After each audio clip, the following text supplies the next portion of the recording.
The sponsor thing that you're talking about, is that process expensive, like for you to fund to go into Miss New York? Yeah.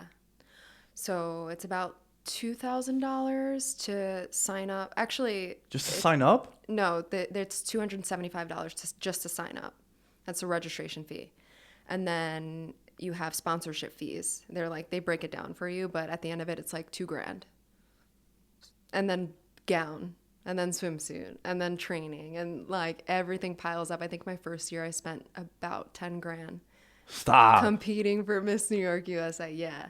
And I knew how expensive it was going to be because she started rattling off all of these fees on the phone. And I'm like, holy cow, like, I don't even have a job. I'm in college. How am I going to afford this? And How then did you? I started funding, like fundraising. I worked at the Waldorf Astoria at the time. I was like reaching out to people, like business The people one in I the knew. city? Yeah. Bro, that's where my cart is. Yeah, I know.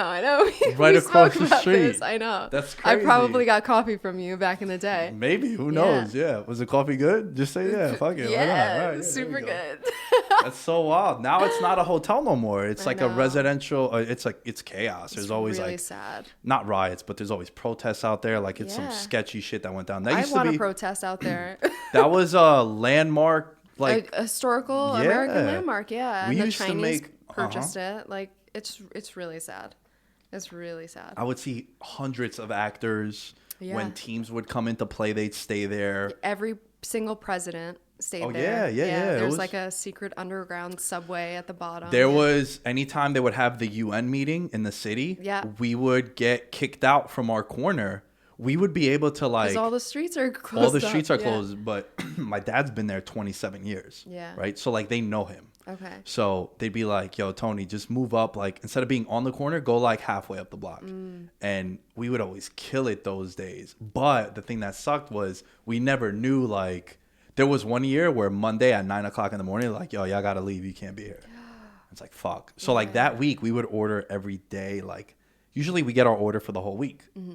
But with that, it's like, yo, every day's a coin flip. But the days we would work, we were making like double what we, because it's all these CIA and secret agents and shit, and it was crazy. Yeah. And then towards the tail end of the week, the presidents would come out and like all the big prime ministers, Yeah. and then it would be fucking. Oh my gosh, Out of those were control. the That's days. so I used to wild get that like you would- patted down in the hallways. Like I take the service elevator and I used to get patted down like every 10 minutes. They would bring the service dogs to us, Oh, and it was weird because we had propane tanks. oh no. So like luckily they understood like, yo, this is part of our job, Yeah. like we're here. And I work in a business where like I get a lot of customers that come up to me and they'll be like, yo, you're white? Like you're not like, cause it's a predominantly Arabic business, like Yeah. the street vendor, and even like my dad is like off the boat Greek. Yeah. Right. So like he has that, you speak to my dad for 3 seconds, he'd be like, oh yeah, you're not from here. So when they hear me, they're like, yo, this is cool. Like we didn't know that people like you work here. Yeah. But so you're working at the Waldorf and you're raising all this money. Yeah, and I had a few friends like from internships and just like connections, and I'm like, hey, I'm competing for Miss New York. Would you mind, blah blah blah. And That's what friends are for too. exactly. Yeah, I'm of like, course. This is kind of random for me, and I'm just giving it a go. Would you want to support? So I ended up self-funding, and raising all of that money, and then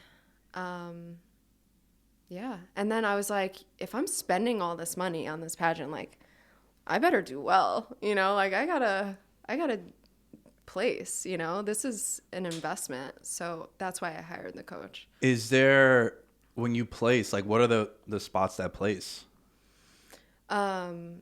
So First of all, how many girls, yeah, like when you did Miss Long Island, how many girls are there? Actually, no, not Miss Long Island. Miss New York. How many girls are there? usually there are like 200 women competing.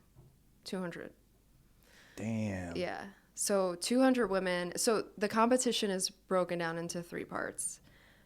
Interview, it's done behind closed doors. So the 200 women that are competing all do an interview.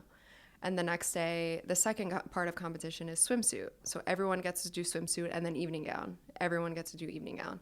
So that's the preliminary show the next day after the interviews. And then the final show, almost immediately, they make a huge cut to 20 women.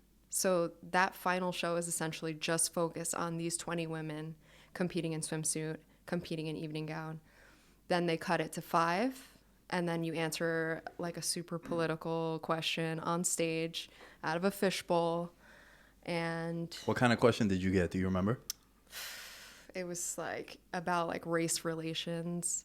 Like it was, should there be a certain I don't know, it was basically like, should we let this race into the country even though they're associated with blah blah blah blah blah.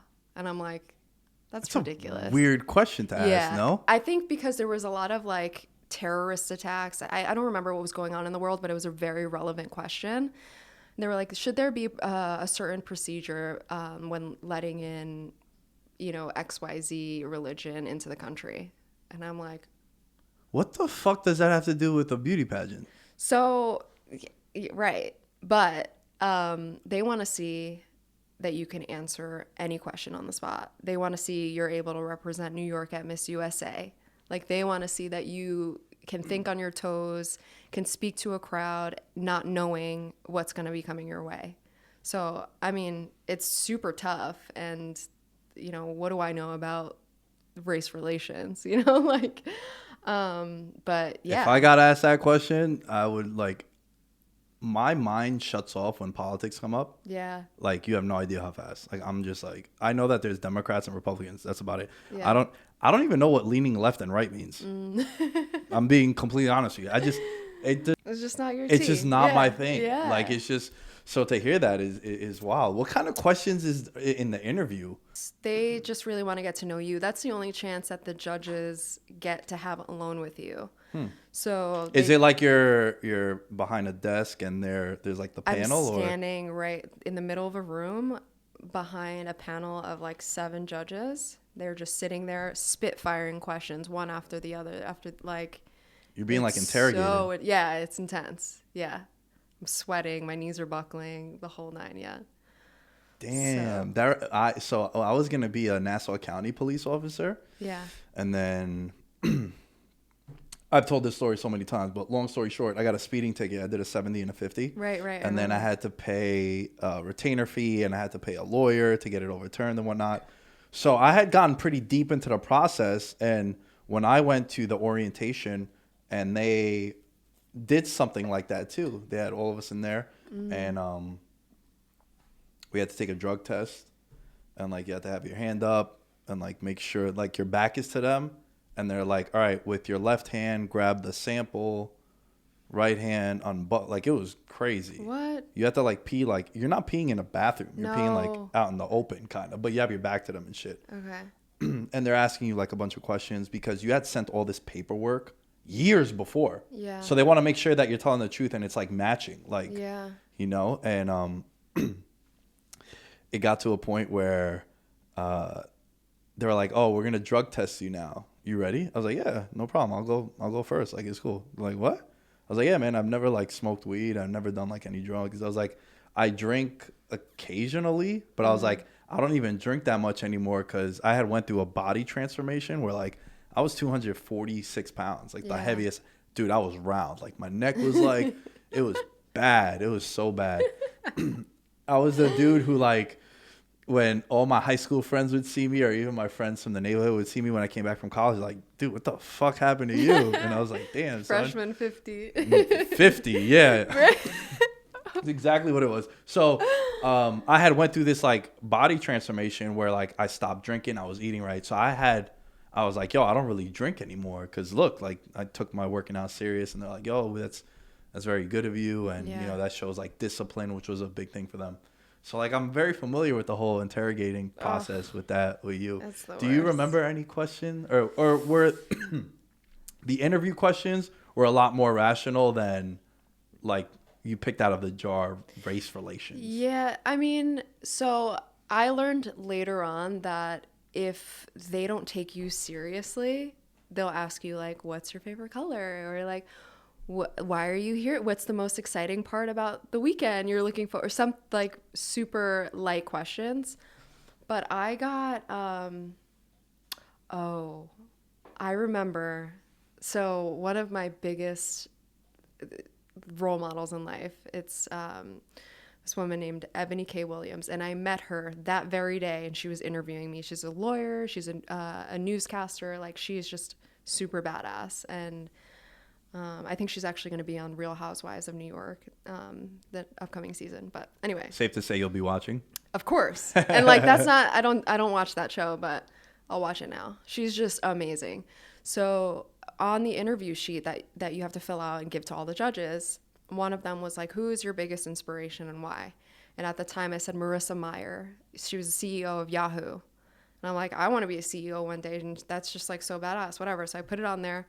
I gave it to her and she was like, how do you feel about, and she like asked a super controversial question, like something about Yahoo. Like I think Marissa Mayer like did something sketchy and she was leaving the company and she was like, do you think she deserves the payout that was on her contract?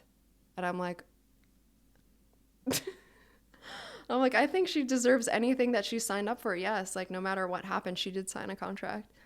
And I was like totally taken back. Like they were spitfiring hard questions at me. And I told my coach, I called her after and she was like, that's because they were taking you seriously. They want to see if you could do the job. And I'm like, me? And she's like, I told you you're going to win, Briana. I'm like, all right. So it got the next day, actually, this is a good story. It was a preliminary show. Is this the one that was an inspiration to you? No, my coach. Oh, your coach. My Okay, coach, sorry. Miss New Jersey 2008, bombshell. Remember? I gotta see a picture after. I'll show you pictures. She's a bombshell. She watched the preliminary show that next day, and her whole demeanor changed. She went from Briana, you're gonna win. You got this. You're gonna win. To, if you make top 20, I'm gonna be so proud of you. Yo. And I'm like, that's foul. Why'd she gas you beforehand? I know. Then? And I'm like, wait a minute. Like something must have changed. She must have seen the competition. Now I'm nervous, Now I'm like, that's super terrible to tell you right before you're about to go out. Well, I performed that day. She was like, you did great. If you make top 20, I'm going to be so proud of you. She told you this after the whole swimsuit? Yes. And okay. Preliminary show. I was going to say, bro, if she told you that before you went out there in the gown and all that, that'd be fucked up. No, she was hyping me up before. Okay. And then after the show, she's like, if you make top 20, I'm going to be so proud of you. And I'm like, you know what? I'm going to be so proud of myself. This is my first pageant. Like, I had no idea what I was doing 3 months ago. Like, this is such an achievement for me if I make top 20. Next day comes along, immediately they do the cut. They call top 20. And I was one of them. I made top 20 and I was like thrilled. I'm like, you know what? I could go home happy. I'm so grateful. Like I was super excited. And then, you do another round in evening gown. You really show the judges like your grace and your beauty and your confidence, and you're just like strutting in front of them. And then they make another cut, top 5. And I'm like, this is my first pageant. I'm not expecting to get top 5. That's ridiculous. I'm the first one called into top 5. I black out immediately. I don't see anything. And so being called first top 5, you have to answer your question first. So that's when I get this ridiculous race relations question. I'm black out. Like when you're like so nervous and you're just like so in shock, you don't see anything. You don't know what's going on around you. That was me in front of thousands of people. So, wait, there's a lot of people there? Yeah. Think about it. 200 women, all of their families. Like, wow. Yeah. Yeah. It's a lot of people. Damn. So then what happens after that question? After that question. Everyone gets one. All top 5 girls get a question. Did you hear a question that someone else got? And you're like, yo, why the fuck did she get that one? Yeah. Like some of them get some easy ass questions. One of them was like, would you rather, what was it? I'm already sold. I love would you rather. It's like we come up, my friends and I, with the most like weird, dumb ones. But I'm a big would you rather guy. It was like, would you rather lie or like tell the truth? Something so easy like that. I'm like, I wish I got that question. And then another girl got, what was the most rewarding experience of your life? Oh, that's a good one. Yeah, I would have crushed that. What is it? The most rewarding experience of my life. Come on, Well, yo, it changes. you can't say I'm gonna crush that, and then when you're put on the spot, you don't got the answer. I think it's a little personal. Fair enough. It's a little personal. Fair enough. But yeah, I mean, it has to do with my brother and, you know, how the process of him getting clean. It was super, like, I kind of spearheaded the whole thing and, you know, set up therapy for my family. So that's beautiful. And at the end of that, it was like, wow, you know, it taught me so much about my family. That says a lot about you, that the most rewarding thing wasn't something that happened for you. I mean, it did happen for you because, like, you love your brother. Yeah. But, like, usually someone would say, yo, I just got this new job, or I bought my first car. Yeah. And I get it. Like, the most rewarding thing for me would probably be the news that I shared with you. Yeah. That I'm not going to share with anyone else. Yeah. Sorry, guys. That your hard work is paying off. Exactly. Yeah. But that's also, like, selfishly there. Where, like, yours, I don't think either is bad. Yeah. But I commend you for that. Thank you. Yeah, so I mean, at that point in 2016, you know, standing up there as a 20-year-old girl, essentially, like, I didn't have to deal with that yet. So my answer then would have been much different from now and, you know, the past 3 years or whenever it happened. So, but yeah, so top 5 answers their questions. I don't see anything at this point. I'm like, where am I? Who am I? Who do I think I am? You're just super gassed. Like, I'm yo, this super is... gassed. I'm like, can I just go home now? I'm so excited. I want to celebrate and eat a cheeseburger with my family, you know? And then, you know, they start narrowing it down, like fourth runner-up, third runner-up, and I don't hear my name being called. So next thing you know, I'm standing there, top 2, holding hands with another girl, center stage, my first pageant. I'm shaking. I'm like, what am I doing here? And I look behind me and I see the 200 girls that I competed with, like, or the 100 and whatever. And it was just shocking. And I got first runner up, my very first pageant.